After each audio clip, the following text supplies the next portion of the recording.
Welcome to Thiruvarur சமையல். இன்னைக்கு நம்ம சேனல்ல எல்லாருக்கும் ரொம்ப பிடிச்ச சிக்கன் பிரியாணி எப்படி பண்றதுன்னு பார்க்கலாம்.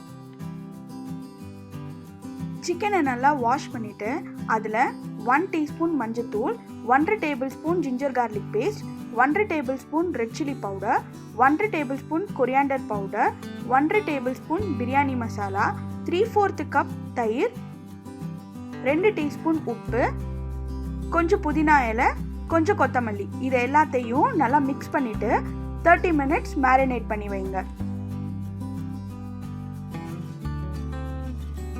அடுத்து 3 பெரிய வெங்காயத்தை இந்த மாதிரி நீல வாக்குல கட் பண்ணி வச்சுக்கோங்க. 2 தக்காளியும் கட் பண்ணி வச்சுக்கோங்க. 5 பச்சை மிளகாயையும் கட் பண்ணி வச்சுக்கோங்க.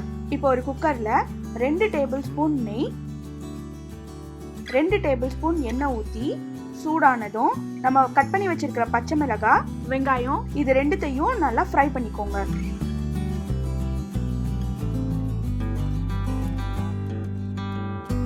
வெங்காயம் நல்லா கலர் மாறினதும் நம்ம கட் பண்ணி வச்சிருக்கிற தக்காளி 1 டீஸ்பூன் உப்பு போட்டு நல்லா ஃப்ரை பண்ணிக்கோங்க.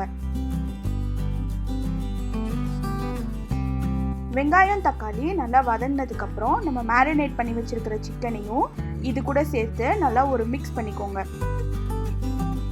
சிக்கன் வேகிறதுக்கு ஒரு 1/2 கப் தண்ணியும் சேர்த்துக்கோங்க. குக்கரை மூடி மீடியம் ஃப்ளேம்ல 2 விசில் விடுங்க. விசில் அடங்கிறதுக்குள்ள இப்ப நம்ம சாதத்தை வேக வச்சிடலாம். சாதம் வேக வைக்கிறதுக்கு தேவையான அளவு தண்ணியும் 2 டீஸ்பூன் எண்ணெயும் ஊற்றி கொதிக்க விடுங்க. 2 ஸ்டார் அனீஸ், 3 பிரியாணி இலை, 1 பட்டை, 10 ஏலக்காய், 2 பிளாக் கார்டமம், 4 கிராம்பு, இந்த ஸ்பைசஸ் கூட கொஞ்சம் குங்குமப்பூ கலந்த தண்ணியையும் நான் கொதிக்கிற தண்ணியோட சேர்த்துக்கிறேன். 1 டீஸ்பூன் உப்பையும் சேர்த்துக்கோங்க. தண்ணி நல்லா கொதிச்சு வரும்போது நான் 2 கப் பாஸ்மதி அரிசியை வாஷ் பண்ணிட்டு எடுத்து வச்சிருக்கேன். அதையும் இப்போ நான் சேர்த்துக்கிறேன். 50% வெந்ததும் சாதத்தை இப்போ தனியாக வடித்து எடுத்து வச்சுக்கோங்க. இப்போ நம்ம குக்கரை ஓப்பன் பண்ணி பார்த்துடலாம்.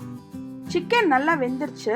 இப்போ நம்ம வடித்து வச்சிருந்த சாதத்தையும் இது கூட சேர்த்து நல்லா ஒரு மிக்ஸ் பண்ணிக்கோங்க.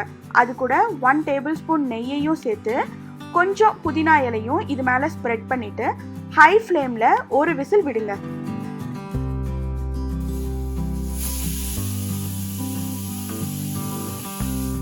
குக்கர் விசில் அடங்கினதும் ஓப்பன் பண்ணி பாருங்க.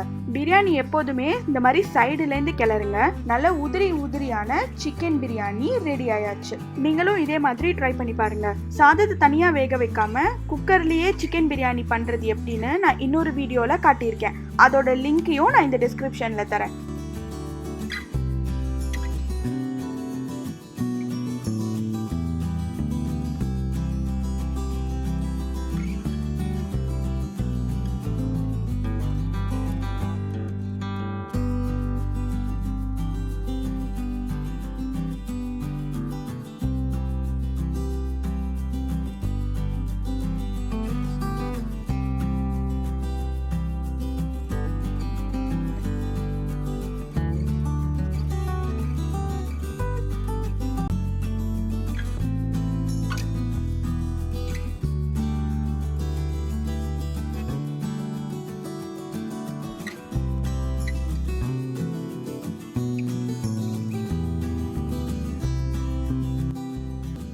இந்த வீடியோ உங்களுக்கு பிடிச்சிருந்தா லைக் பண்ணுங்க, ஷேர் பண்ணுங்க, மறக்காம சப்ஸ்கிரைப் பண்ணுங்க.